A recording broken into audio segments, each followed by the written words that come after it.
السلام عليكم ورحمة الله وبركاته حبايبي. ازيكم عاملين ايه؟ يا رب تكونوا جميعا بخير.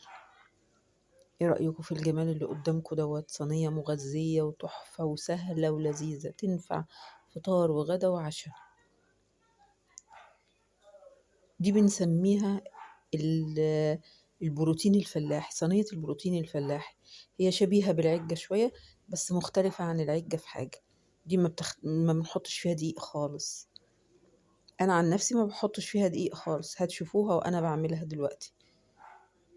باي رز فايض عندك تكوني حطاه في قلب التلاجة فاض عندك، شيليه اوعي ترميه، وهتعملي بيه احلى صينية بروتين فلاحي من ديت. طعم فوق فوق الخيال، والله طعمها جميل جدا جدا جدا. سواء حبيتي تنوعي في الفطار، حبيتي تاكلوا في الغدا، غدوة جنب بطاطس محمرة كده وسلطة، يا سلام روعة والله. وتنفع عشاء كمان، مش هتقول لأ. جميلة ولذيذة جدا وشهية. يلا نسمي بسم الله بقى ونصلي على رسولنا الكريم عليه الصلاة والسلام، ونيجي نشوف المقادير بتاعتنا عبارة عن ايه.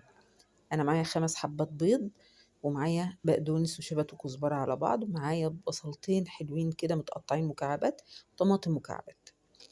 جبت الطاسة بتاعتي وحطيتها، حطيت في قلبها معلقة سمنة بلدي كبيرة وحبة زيت. هنزل بالبصل المكعبات اللي انا عامله. انا ما كترتش البصل اكتر من كده، هما في ناس بيكتروه اكتر من كده، بس انا عاملاها صينيه صغننه. يعني ده 5 حبات بيض بس، لان دي كانت بصراحه انا بعملها للفطار. انما لو غدا هتتعمل صينيه كبيره، وهيكون البصل اكتر والقوطه اكتر وكل حاجه فيها اكتر من كده لو غدا. انما دي كانت فطار ل3 انفار بس، مش اكتر من كده يعني.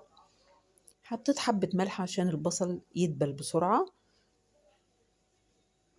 وهبتدي ايدي فيه بتشوح وكده، ومش هقف قدامه ولا حاجة يعني، بقى انا بلاحظه بس. وبخلي النار دايما وسط، ما بتبقاش عالية قوي. بس مجرد ما هلاقيه دخل في الاصفرار اهو، هروح نازلة عليه بمكعبات الطماطم بتاعتي. دول حوالي طماطميتين كبار او ممكن 3 وسط، حسب الكمية اللي انتي هتعمليها. بس بفضل اقلب فيها كده لغايه ما احس انها يعني جابت الميه بتاعتها كلها، وبدات تتسبك معايا وتديني اللون الاحمر. هعزز لونها شويه بمعلقه صلصه واحده، عشان تديني اللون الذهبي الجميل كده لما تدخل الفرن.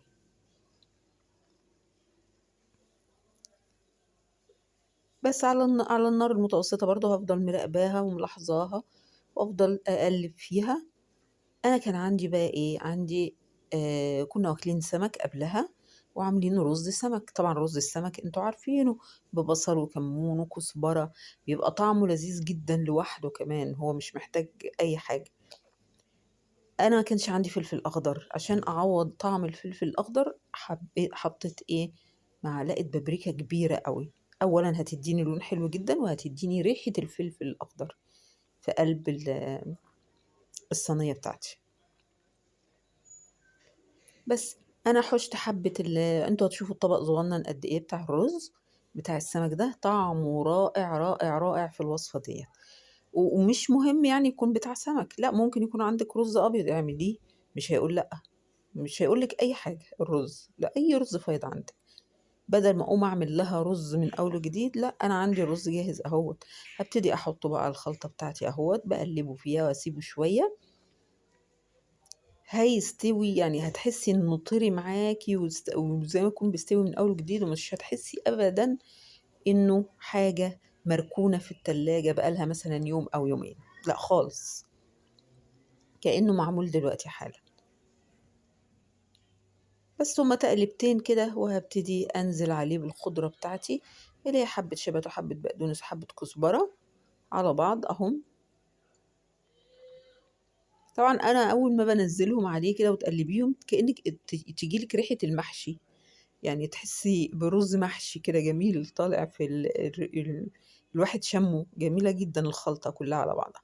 أنا بقى بزود عليها معلقة توم صغيرة مهروسة، مش هحمرها ولا حاجة، أنا هحطها نية كده وأقلبها. دي بتدي ريحة رائعة، جميلة جدا يعني، بتدي ريحة فظيعة في قلب الصينية والخلطة الجميلة ديت. اهيت أنا بحطها اهي، معلقة التوم، وهقلبها فيها كده على طول، وهطفي النار واسيبها تبرد بقى. مش حمر توم ولا اي حاجة خالص، انا عايزة ريحة التوم تبقى نية في قلب الخلطة بتاعتي الجميلة ديت. وادي 5 حبات البيض بتوعي هنزل عليهم برشة فلفل، واحط رشة كزبرة وكمون اهوت، يعني كل البهارات بتاعتها هتتحط فيها، وابتدي اضرب البيض بتاعي. وهحط كمان معلقة باكنج باودر صغيرة عشان ما تبقاش مكتومة، تبقى هشة كده وجميلة معايا ومرفوعة. طبعا انا سايباها دلوقتي تبرد براحتها خالص، لاني مش هقدر انزل عليها بالبيض وهي سخنة خالص، لازم تبرد معايا. ضربت البيض بقى بتاعي اهوت، بفككه من بعضه والتوابل بتاعته بتتضرب معاه، وهحط الباكنج باودر برضو وهضربه معاه. سهلة والله، وما خدتش يعني ما كملتش معايا ربع ساعة، سهلة وجميلة جدا. انا كنت في الوقت دوت بقى ولعت الفرن بتاعي وسبته يسخن. ادي معلقة الباكنج باودر الصغيرة عشان ترفعها لي وتخليها هشة كده ولذيذة، وتبقى سهلة كمان في الهضم معانا.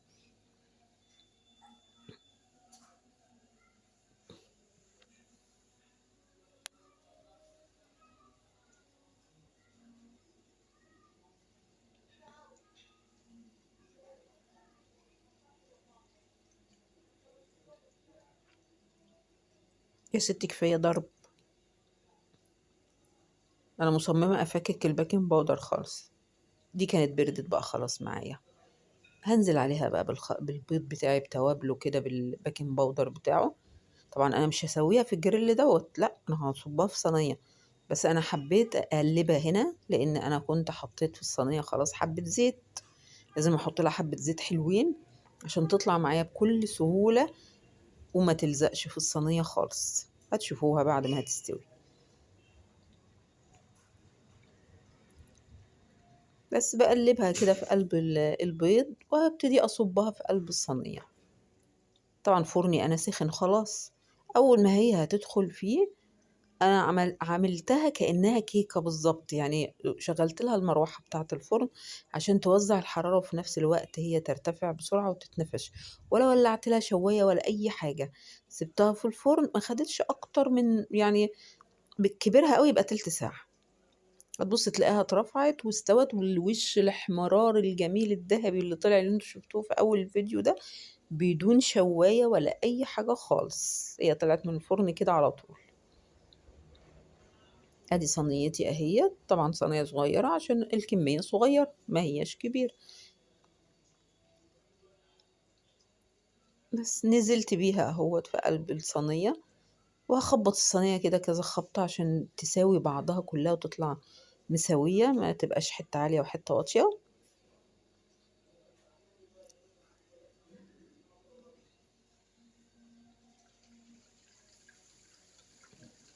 ولا حطيت دقيق يربط ولا اي حاجة، ما انا حاطة رز. الرز هي مادة الربط.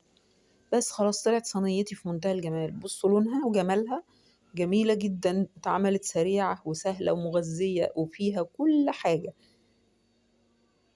يا رب يكون عجبكم الفيديو، ويا رب كل واحد كده يدخل يتفرج على الفيديو كده.